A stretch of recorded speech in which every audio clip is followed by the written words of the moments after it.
there's this moment now where employees are seeing and feeling the pressure of a collapsing job market, and there's more and more hopelessness happening, depression, disengagement, and also like desperation just to like figure out what are we doing next, right? And I think First, what comes up, like when you think about the future of work, like I'll start here. Like, what shifts do you believe like leaders aren't paying enough attention to right now? I think like there's just like this broader and more serious conversation we have to have about when we talk about the future of work, when we talk about the role of leaders, when we talk about the experience of employees. It's like, man, like we're in this landscape where more and more we're seeing the rights of the worker be undermined, the rights of employees be challenged. Which is long unemployment, right? Which are not terms we hear, which when you start thinking about 25 to 27 weeks, that's a very long time for someone to be looking for a waitress role or a cashier role. Like that is unprecedented. Right, we're seeing like increased union busting. We're seeing like the EEOC, frankly, being like completely defanged. Not that it was like super great a couple years ago, but now it's like nothing at all. Welcome back to another episode here at the 5 Minute Career Hack. I am so excited. I just shared with Zach that we're commemorating something today. You all may not know, but the first podcast that I was on was Living Corporate, which is his podcast. And Living Single was one of my favorite shows growing up. And it took me a while to even figure out the play on it. So like I'm having a full moment today. I know it's not Throwback Thursday or whatever day you'll watch this. It may be, but I am so excited. I know I went through all his accolades before, but we are going to have an amazing, amazing conversation about the future of work. So Zach, welcome to the 5 Minute Career Hack. Yo, thank you so much for having me, Alicia. It's weird because, I remember calling you Miss Wade and you were like, call me Alicia. When I met you, we worked at Target together. Yeah. You was like, I just remember, and I remember I said this on Living Corporate, but like, it's so dope to like reconnect and like still have points of communication with your relationship with you, because I remember when I started at Target, that was my first job out of college, like seeing a black person, certainly a black woman, like in a position, because you were a store manager at the time. Okay. Yep. Okay. And I was like, and I just remember it felt like even that in my mind, because the way they talked about that position, I was like, wow, this is like somebody like I can attain this now. And so like I just remember, I just appreciate you. I'm excited about being here. Appreciate your candor. Appreciate your availability. I appreciate your desire to build and work within community. And like, let's get it. Like I'm down for whatever. Let's go. Let's get going. Let's get going. Well, here is the deal, and I know you know this, but I remind people every week because it's very important to me that we stay grounded in intent. And our intent here at the 5 Minute Career Hack, obviously, we talk about subjects and we want to put thoughts and expertise in the marketplace, but even more so, expose people to professionals, and that's what this space in these interviews. So I mean, you have so much knowledge. So what we're going to talk about today, audience, is the future of work.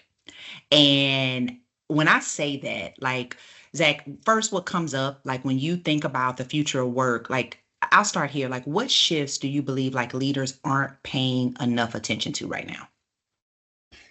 Yeah. So, when you think about shifts, I think we have to start by saying, I think it's fair to acknowledge, it's appropriate to acknowledge that we are seeing what some are calling a corporate revolution. I think we're almost seeing like a corporate reformation driven by the executive leadership class, in that we're seeing more and more talent being offshored and nearshored than we ever have before. And we're seeing it being blamed on a bunch of different things, namely AI. But the reality is that AI is not accounting for these massive organizational changes, right? So like we're shifting really from like a pyramid to a really small or kind of like asymmetrical diamond from an org structure perspective, right? So and it's just that that's just like I think before we talk about what, I'm not saying you said this, but like before we talk about what the employees are doing, like we have to talk about what the power brokers are doing to drive the environment for what the employees are doing, or rather what managers are overlooking that's happening in the workforce. So the managing leadership class is like actively and aggressively changing the work landscape by offshoring and nearshoring talent, by seeking to eliminate as much onshore talent as they can.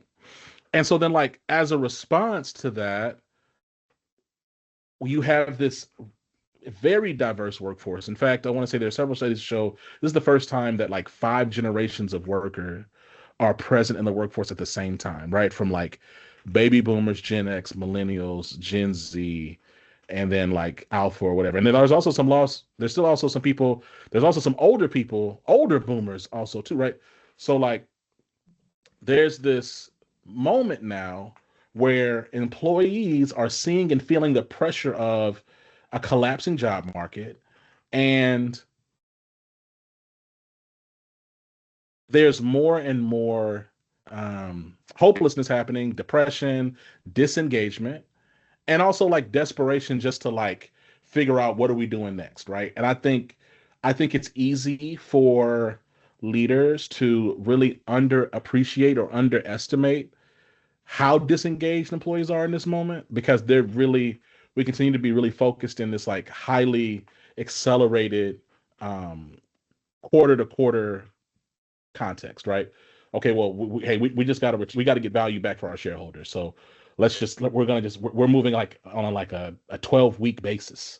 But if it's just the employee experience right now is probably the most degraded it's been, certainly in my experience. I've only been working now. I've been in the corporate. I've been in the working world for 13 years, and in my 13 years of experience, this is the most divestment I have seen from the corporate class as it pertains to like actual employee experience and frankly customer experience at the same time. So I think that like the managers, they are failing to meet and recognize how how um how poor their employees are feeling, right? Like they're having a really challenging time, and the feeling sounds squishy, but the reason why they feel like that is because of genuine material conditions on the ground facilitated by ELTs. Yeah. No, I think that's really rich. And I think feelings is actually appropriate, right? And I've been in this space where um, even like the content that I'm creating or like really drawing myself because I, to your point, don't necessarily stay in that space of feelings. Obviously, you want to have emotional intelligence, but that's very different than how am I feeling and experiencing this. And what I heard you say is like it also, we're not talking about the human experience. No one is talking to the human. Everybody is talking to a shareholder as if that's not a person, right? Or a dollar or a stock price. And you said something that I do want to just get your expertise on because I think not to say that everyone, but some of our listeners are starting, right? Or they're in college. And so when we talk about flattening of the workforce, or we talk about Yeah, organizational structures, you and I have an HR background and have managed org charts and created them and understand that. Can you yeah, can you go a little bit deeper there? Because we do see this flattening, or just to your point, I don't even know if it's flattening. Like as you were describing the shape, I experienced it and seeing that as well. Can you talk a little bit, just to give a little bit of background to paint that picture for someone that may not they understand entry, they understand maybe yeah, middle management, and they know there's some people making a whole bunch of money at the top. But what does yeah. that really mean from a structure standpoint? Yeah, so earlier when I was saying like I believe that we're seeing organizations transition from being like a pyramid to like a stubby diamond. What I mean is like, and when I was coming into work, right? And I'm gonna go back to um when I came into work at the company we both met at, there was a clear structure, and it was like from my perspective, it was a pyramid.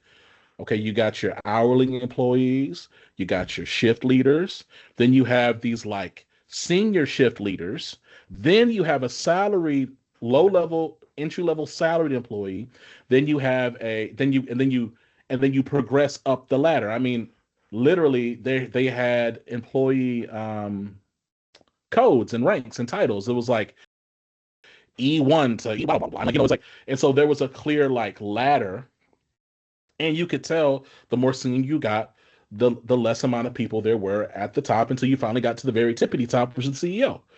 That's a common pyramid structure of a business. Like that's what most of us assume there is. And there's tons of opportunity at the bottom because you need a big base to support the rest of the pyramid. That's just, you know what I'm saying? So like think about that as like if you can visualize that, if we were in a room all together, I'd be on a whiteboard and I just write it out. I mean, but it's a pyramid, right? To your point, and like to what I'm speaking to though, like that shape is changing from a pyramid to like a stubby diamond. So like think about a rhombus, y'all, or a diamond.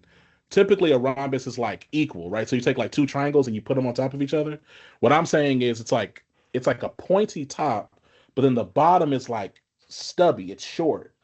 And what I'm saying is that we're seeing these entry level positions continue to be eroded away with. In fact, for a lot of folks, right, like this is some of the highest unemployment for professionals like 16 to 24.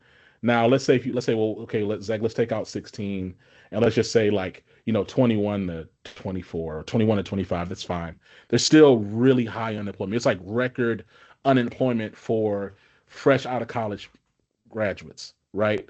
And that's because a lot of those roles that were entry level before are now being outsourced, right? So they're being shipped off to like offshore, meaning like parts of South Asia or China or the Philippines or wherever, or they're being nearshored, meaning like Mexico or Argentina or Brazil or whatever the case is. They're also being automated away, right? Or they're being absorbed into mid-level manager positions where you're taking some of these tedious tasks.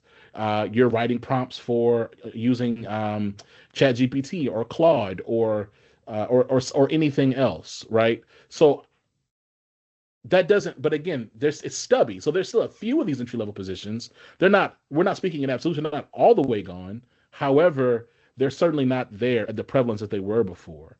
And so then, like to that end, that diamond I'm talking about, you have this middle group where they're like these mid-level managers and directors. They've also now absorbed a lot of those entry-level responsibilities and functions. And then you still have this top part, which is like the executive leadership class, which is still there and making much more money than they were making before in the pyramid, right? And so like it's a scary season though, because what it looks like then is you have the future of work, like all these people who were anticipating having a job, not working, right? Some of them are struggling to get jobs at like Chipotle. Like there's articles about that. Um, you have this like older generation, you have baby boomers and older Gen Xers who, if they haven't been forced out of their job, they're there, but they're overworked and overburdened with tasks that they have not had to do before. And then you have an executive leadership team that's continuing to make money, but even they, in certain instances, are their runway is even shorter. So it's interesting. It's like there's almost like this there's like almost like these compression forces on this diamond that I'm talking about, right? This is not a big diamond, right? You went from being like a fairly healthy pyramid to this like pressurized stubby diamond, and that's really what we're looking at when we talk about a lot of organizations. They're either there right now or that's where they're going to be at and stay at through 2026, I estimate. Yeah. I do want to talk about unemployment just for a little bit. And then I do want to expound on your comments around like technology, AI, and equity, how it's, kind of impacting the workforce. But from an unemployment standpoint, yes, I was delving into that last week. I mean, it's in every publication if people are not reading, right? Wherever you choose to get your news. But I I think there's a lot of leading indicators, right, that people are not paying attention to specifically there, because to your point, that wouldn't even be a metric that would be captured before, right? Like when you look at unemployment, you look at unemployment as a whole, and is it high relative to what we would consider high? No, right? But to your point, for those that are entry level, when you think about this, is usually a time where we're talking about a September surge, because corporations that hire a lot of entry level would be hiring for their busiest season, which we do not see. right? So when we Mhm. talk about that, and even numbers within that unemployment, which people aren't paying attention to, which is long unemployment, right? Which are not terms we hear, which when you start thinking about 25 to 27 weeks, that's a very long time for someone to be looking for a waitress role or a cashier role. Like that is unprecedented. So we have, to your point, even more of these external pressures that I won't say people aren't talking about. I don't think people are noticing. And people Mhm. being both the employer and the employee. So I love your point there. And I think for those that may not look at that type of data, they may think it's like an individual experience that they're having, right? But we see it all the time. If you follow any of these HR pages, if you're, whether that's on LinkedIn or wherever you are on social, you hear these people saying, man, I applied for 100 jobs and nobody Mhm. called me back. They're not really hiring. They are hiring. But to your point, what you also described, which is why I want to, if you have some thoughts there, but I think that's where the technology piece comes in, because we're talking about AI, we're talking about technology on the future of work, but nobody's talking about the mind share, right? That next level is picking up because they are doing, I don't want to use this word, but mundane tasks, which were done at another level, which is causing pressure there. So I think, obviously, I know we said a mouthful, but I think it's worth pausing because it's happening to people Yeah. and there's no data and they're just moving on like, man, I'm just so tired. And they don't know why, right? But Yeah. this is going to be manifesting in 5, 10 years where we will have data if it's not wiped out, right? Somebody will be tracking it somewhere. But um if you have any more on like the unemployment piece before we kind of start talking about like the part AI and technology is playing on this. Yeah, it's tough because you're absolutely right. Like, I mean, I've talked to anecdotally, I see so many posts where people like, "Hey, look, I applied to 300 jobs. I've been job searching for the past year. Can't find anything." On the other side, I've talked to recruiters who say, "Hey, like I'll post a job and like a day later it has 1,400 applications." Um, there's all sorts of studies that showing that for the first time in several years, there are more unavailable there are more people looking for jobs than jobs themselves, which should frankly terrify everybody. Like that should bring everybody legitimate pause because of what that could mean for like the economy and what that means for like survivability as people have debt and have bills to pay, right? And then yes, to your point, right? Like when you talk about AI technology, it's just odd because everybody's using AI. So you got folks using AI to apply to jobs, and you got employers using AI to filter jobs. So you got AI just kind of talking back and forth to each other, and ain't nobody getting hired. And yet, despite that, you got water being wasted, and you got Black and brown communities suffering because of this technology. Not to mention people trying to write prompts to have cats riding on rocket ships or whatever else. So it's a tough season. It's challenging, and it's worth just interrogating. Like, okay, we need to there's obviously needs to be some regulatory change to really hold companies accountable for how this technology is being used, and frankly, just what they're doing related to like creating opportunities for people who actually live here. So with that, like what role, in your opinion, what role should leaders play in ensuring like tech adoption is ethical and inclusive? So here's the thing, right? So I'm going to give the textbook answer, but then I want to give my critical answer. So my textbook answer is obviously leaders have an obligation to ethical behavior in all things they do, because ethical behavior is just good for business as it pertains to the sustainability of your brand, mitigating risk, mitigating reputational risk, but also mitigating litigious risk. That is like my textbook answer. I think the challenge though is like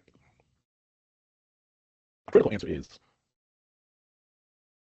we're in this landscape right now that is like getting increasingly authoritarian and fascistic. And we're also a capitalist country. And capitalism doesn't really give a shit about you being ethical or not. Capitalism exists so you can make money.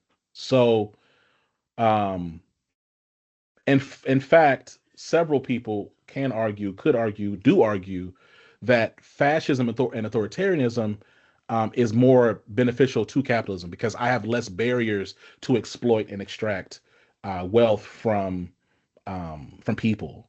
And so I think it's tough because we're in this landscape where like um, our current administration is passing bills not only to like deregulate AI and other points of technology, but actually to make it harder to even stand up future regulation.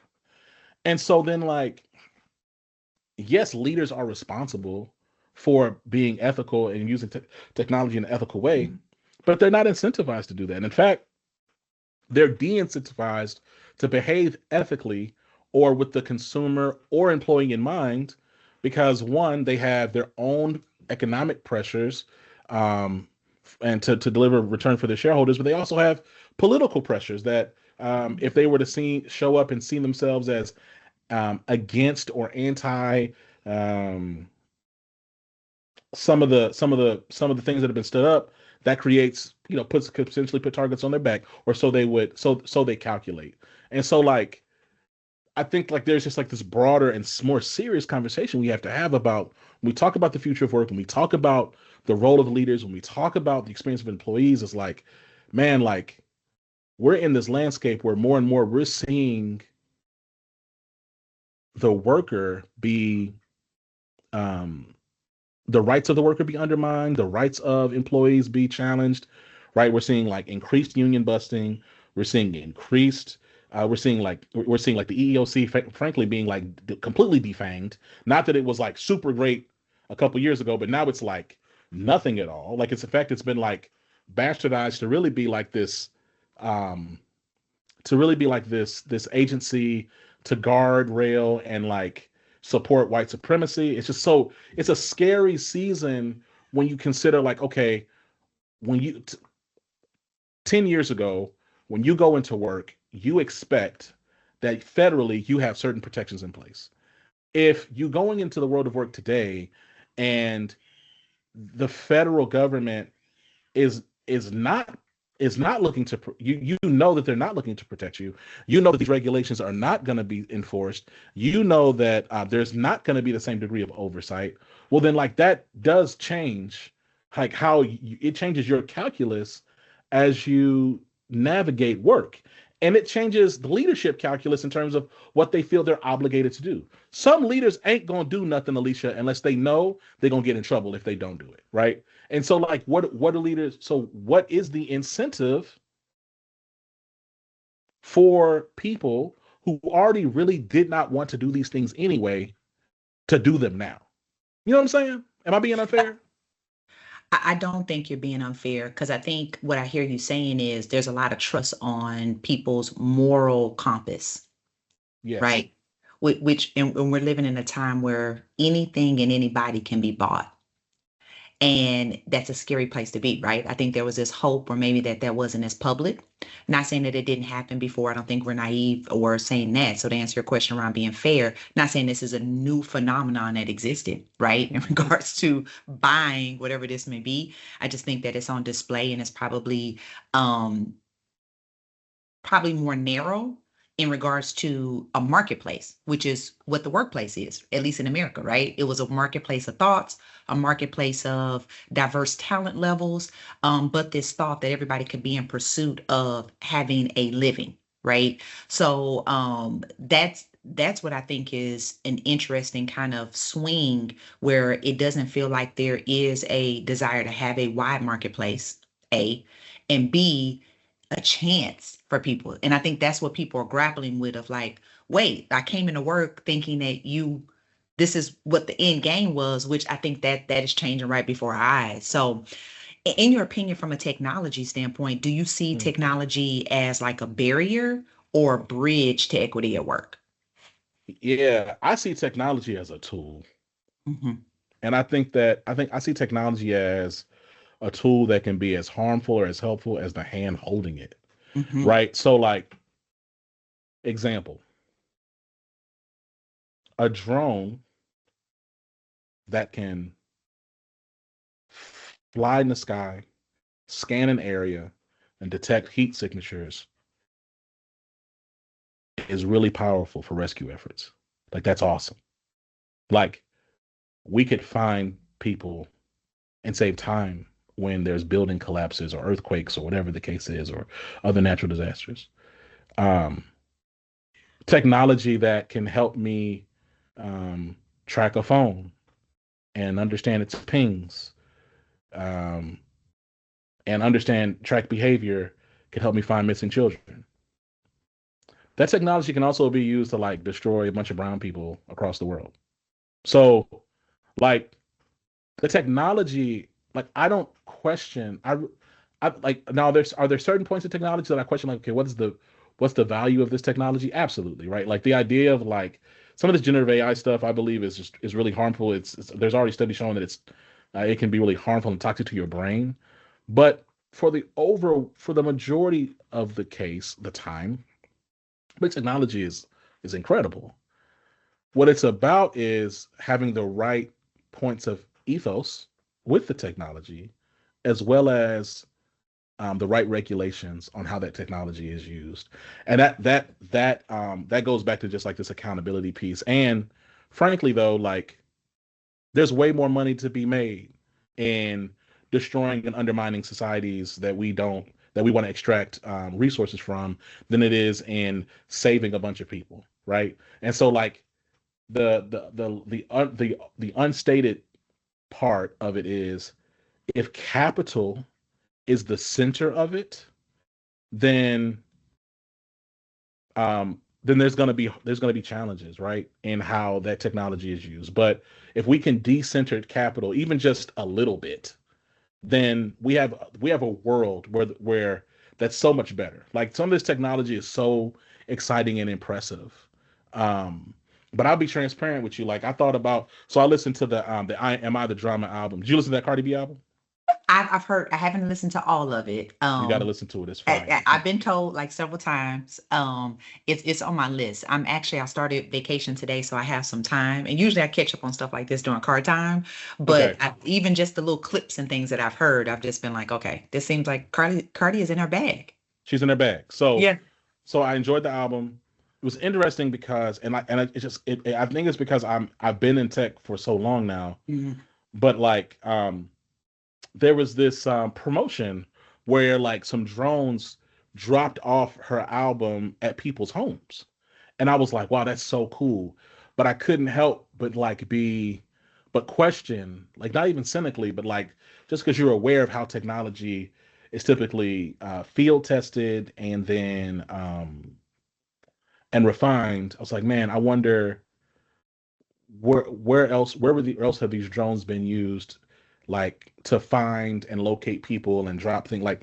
And so you know we're in a really scary season, to be honest with you, because technology continues to accelerate in this like and technology has always been on the upper trajectory, right? Like when you think about like the tech, like there's more people have said there's more technology in your phone than there was in the whole spaceship that went to the moon in 1969, right?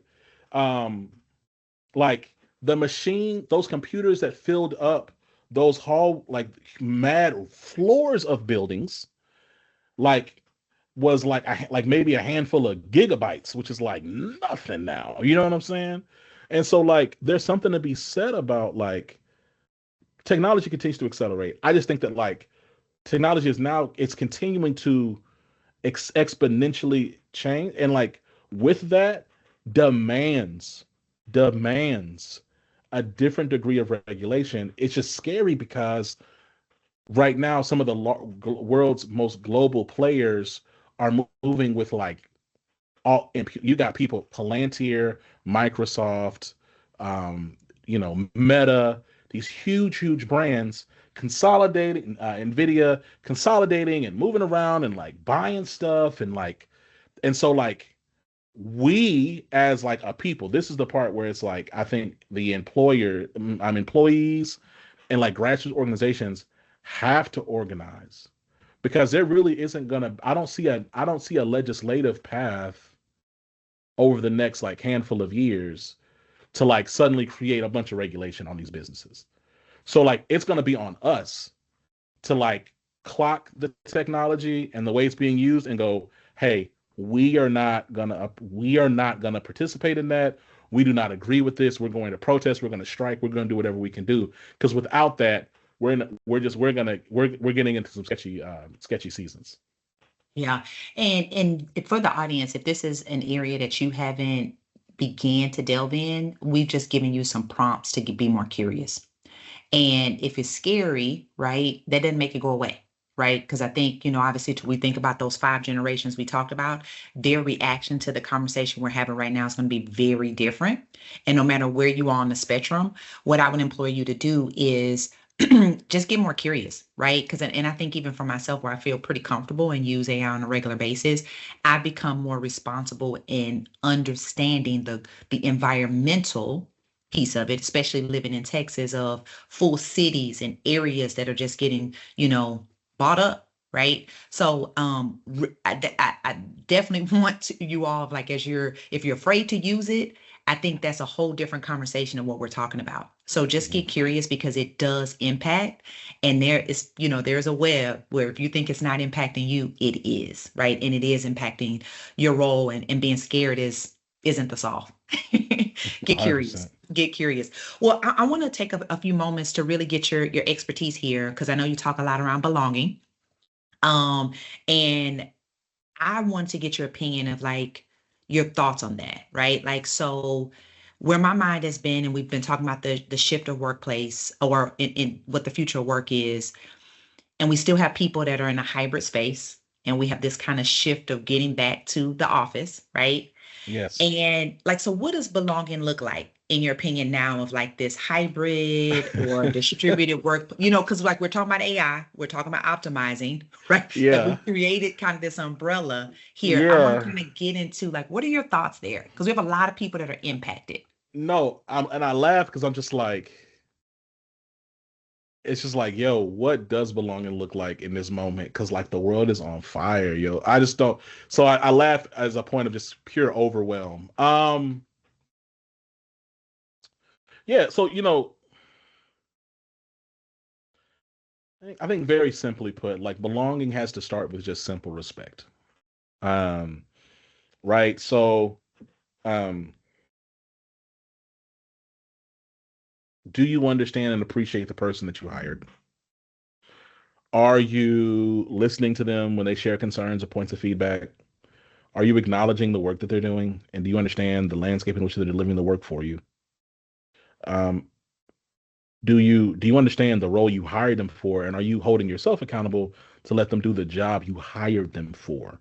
Or are you allowing scope creep to come in and then absorb a bunch of stuff because you feel like you have the advantage to do that because you know the job market's bad. So like just start like just with some simple stuff of like doing right by people. And then as it pertains to like navigating work and helping folks, are you empowering them to grow? Right? Like, are you giving them resources and options as they think about their next step? Are you having feedback and leadership type conversations with them where you're giving them feedback on their work performance, and are you giving them opportunity to give you feedback? Right? So like, it's funny because I think the standard has kind of, because there's so much nonsense happening. I think a lot of the fluffy DEI language that we were using after the murder of George Floyd has fallen away, which is actually great to me. That don't bother me none. But we're just getting to, like, let's just keep it on 10 and 2 on the steering wheel, right? Like, are you providing basic environment of success and respect for your employee? Are you showing up as a leader to make sure that they have what they need? They're getting the feedback that they need and the information they need to be successful. If you decide that they're no longer going to work at your organization, are you providing them ample notice and communication? Are you giving them proper separation packages for their work and their time? And is it reasonable to do so? Likely you have some type of insurance that gives space for these things, and it's really going to be like less than a rounding error to give somebody a couple weeks up. Like, so to me, those are the things. When I think about belonging in this moment, um, And those were the things, if I was an employee, that I would expect, that I would demand. Yeah. And I want to speak to leaders because you said some things and you called them simple, but they're actually pretty high level competencies that many leaders unfortunately haven't learned. I'll say it that way. I think we're Mhm. assuming it kind of comes with a starter pack and it doesn't. Right. So when we think about a skill of listening, um, like if you're a leader right now, this is a good litmus test to see like how are you defining this being a skill or something that you practice on a daily basis, right? Mhm. I think the other piece that I heard you say in regards to like respecting the person that you hired, and you also said see them, which you said it like in the seamlessly in that sentence. And I think that is a very high level skill. I'll call it that because people think it's assumed that they should be like the most basic needs, right? On Mhm. any employee survey, we can go through any data. If anyone is like doesn't know, both of us can pull this for you and bring you to it. We can sum down every employee survey taken at any company, and it's going to boil down to being seen and heard, whatever you call it, seen and heard, whatever level that you're at, right? But that being a skill that people are practicing, and if you're not doing it, so this is my point. Like you should talk to the employee from a future of work. I would say talking to leaders. If this is not something that you're practicing, I would employ you to do that because I think under kind of the umbrella of belonging. To your, I have the same opinion around DEI. Some of it, I feel most of it was performative. I think it was how do we capitalize and it made people money, right, to do Right. it. And now that it's not, and I've seen it, right, and can give examples, then let's put it aside. Let's rename it. So, but I Right. think basic functions and leadership skills, when I think about belonging, is cultural competence. And we all have a journey on that. None of us have arrived. None of us understand every language and every background and every culture and people's upbringing. But if you're not practicing cultural competence, things are happening at rapid speed that you don't care about Mhm. or it doesn't bother you and it's impacting you as a leader doing those simple things that you just said. So if you didn't hear what Zach said, I would tell you to pause, rewind that, and maybe think about it differently in that of like, oh yeah, I respect the people I work with, but you don't even may realize you're out here foul, disrespecting people because of something you don't care about or it doesn't impact you. And I do feel like that impacts the future of work because now we have a majority, right? Like when we think about people talk about millennials like they're 20.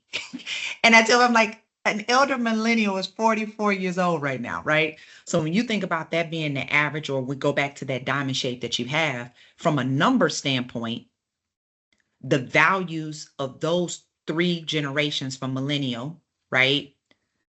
To what we have, if we were saying Z and then alpha, these are all things that they are expecting you to be have a towering strength at towering. And so when we think about people in leadership that are X or boomers who grew up and I told you so, right? Or because I said so, that doesn't work for a generation that said, but why? You But you don't. said this, you have this on your mission statement. You told us this was a value. I'm not feeling that. Listen. Let me tell you. I remember I was working at a company. This is my last or second to last company before I jumped to live in corporate full time, and I was working for this Gen Xer leader, black man, and I was really excited. I was like, "Oh, it's a black brother." Blah, blah, blah. Um, Gen Xer, so that means that his parents weren't boomers. His parents were like the lost generation, right? Um, and he he had kids that are almost my age, right? But what's curious was he took real issue, and there was ever growing tension and resentment to me sharing my perspective and opinion and position. And he would frame it like, you don't always have to talk back. And I said, hey, I'm a grown ass man. I don't talk back, my nigga. Relax. What the fuck? The talk back at work. We're having a conversation, We about to right? start a revolution with those Are you words, right? are you crazy? I'll never get. He said it to me. Hey yo, Alicia, he said it to me. We was like this. We was like on the camera. I literally looked back at James Baldwin. I said, "Crazy, you're not talking to me. I know you're not. We're having a conversation, right?" And so there's this idea. There's like these generational tensions around like even just what does voice look like, because you consider, to your point about expectation and like power and respect and deference to titles, like so much of that has changed over the past 20, 30 years, right? Like I know my mom is a is a baby boomer. She's like right at the cusp. She's a boomer, like she's like 2 years on the other side, right? But and my mom, her parents were born in the in the like in the early 1900s. And so like she was big on, and she like for like the most of my life she'd be like, you got to respect the position. You don't have to like the person, you got to respect the position. Millennials and younger, I don't give a damn about that position. I don't like you or the position. Now, in fact, I don't like you so much. Now I don't respect the position because you got it. Right. So it's a different, to your point, it's a different attitude and mindset. And these things, they seem subtle, or they seem petty, or they seem, whatever, but they're really not, because when you take that attitude, that mindset, and you put it within a working dynamic, and these are people that have to engage each other on a regular basis, and then you multiply that attitude by 5 or 10 or 20 on both sides, well, then you have like outsized tension, right? And so like I no, I didn't mean to cut you off. I really agree with that, and I've experienced it with time. And like there can be resentment on either side of, like, there's resentment on the older side of, why are you speaking up so much? Like when I was your age, I was just quiet and I did what I was told. There's resentment on the younger person side of, why are you expecting me to just do what I'm told? You've been here longer than me. You should be advocating and supporting me. And guess what? One side is wrong. I'm gonna be biased. One side is wrong, but there's value in both voices. And if they don't come together in a useful way, then you're not gonna have a productive team. Yeah, and like having a teenage child, it's been a humbling experience when it's like, but why? And it's like, what do you mean you want a beach house for homecoming? Like, because I said no, right? But it's these practices. And so as you're saying this, like it's a daily, a personal, right? That's what I was thinking. But I wanted to get into, and we kind of fell into, of like the generational differences that we see shaping the future of work, right? And how leadership prepare. So I love that we got to get there. And by no means are we saying that anyone falls within that, but these are real things that are impacting that you have to continually practice and educate yourself on, right? So that you can continue to evolve. And like what and why I thought it was so important is you can unintentionally be disrespectful, not seeing someone and not listening to them. And I thought that was just such powerful, basic things that you were saying, but are huge. So, well, I know we've had a very rich conversation. What we're gonna have to do is we're gonna have to like plan a part two, right? Okay. Because I did want to get into like sustainability and legacy, because I think that'll be very important both as an employee, right? And as leaders. And I think even beyond leaders as corporations, because I see those Yeah. as all three different things. Is you can have a personal brand and ethos, but operating within the system, right? Um, and some of these things may be requiring you to soldier up, right? In this time where you may disagree, but have real responsibilities that you have to make a choice, right, on your basic needs. So there's somebody, and I wanted to say that because I think there's a big group right now that's in that place, Huge group, I'm sure. right? That I think we can help, and I would love for them to get your perspective. But before we wrap up, like, what would you leave the audience with today when you think about, hey, we gave you a lot of thoughts around the future of work, but like if you were speaking to leaders, and then if Mhm. you were speaking to employees, like what, or maybe are there some next steps that you Hmm. would give them, or some, whether that's, hey, here's some considerations, here's some ways that you can work on your own personal piece. Like, what would you leave the audience with today based on what we've discussed? Yeah. So I think if I was talking to leaders, I would say something like, you know, cowardice is not a virtue. I know that, like, And cowardice isn't wisdom either, or pragmatism either. Cowardice is just cowardice. And there's something really powerful about making a decision as a leader, standing on it, and driving to it and through it. And you will galvanize more people than you appreciate. And you may be surprised by the impact you will make by demonstrating courage. That would be the opening to my shot to leaders in a room with the door open or closed. I don't care. And then to employees, I would say something like, um, even like in the most dire of environments, there's still nothing as powerful as your own mind and voice. Understanding what it is you need is still the most important thing. And turning your mind off or your conscience off in the name of survival isn't actually surviving. You're just dying slower. So being aware, being pragmatic, and speaking, leveraging your voice and thinking for yourself, it's just always going to reward you, even when it feels, in fact, it'll reward you the most when it feels the scariest to do. Um, and so that's the, I would start with something like that because there's just so much. I mean, transparently, like to your audience and to you, Alicia, there's just so much on my mind in terms of just like, I sit here, I got 4 kids under 6, and I'm just like thinking about the world. Like I'm reading, I'm constantly reading staying up on the geopolitical things happening across this world, driven by the United States. I'm looking at the market. I'm looking at hiring and firing trends. I'm looking at investment trends. Just because of the nature of the work I do, we're a consulting firm, so there's things I have to do just to stay cognizant and aware and knowledgeable, so I can be conversant when I'm talking to all these executives.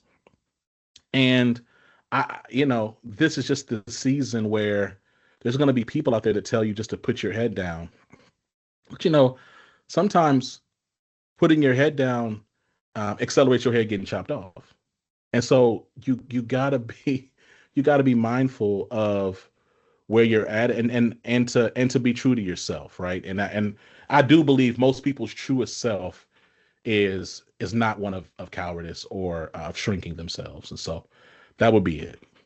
Yeah, no, I love that. And I think, something that you and I have in common is that we have a point of view. And ain't never scared, right? And I appreciate that about you, and I appreciate the words, and I think even today in this conversation, I just want to thank you. I think you have such a vivid mind and descriptive, so it's been even like listening to you like create texture, and that the topics that we're talking about was very delightful for me. And I appreciate the challenge, right? Because to your point, there are voices out there that are going to make people feel like they're the weirdo here, right? Or those things. And so I appreciate those sound pieces to just like check in with the human, right? Like just at the end of the day, because that's one thing for me that's always important is I got to look myself in the mirror. Every day. It may get tight, right?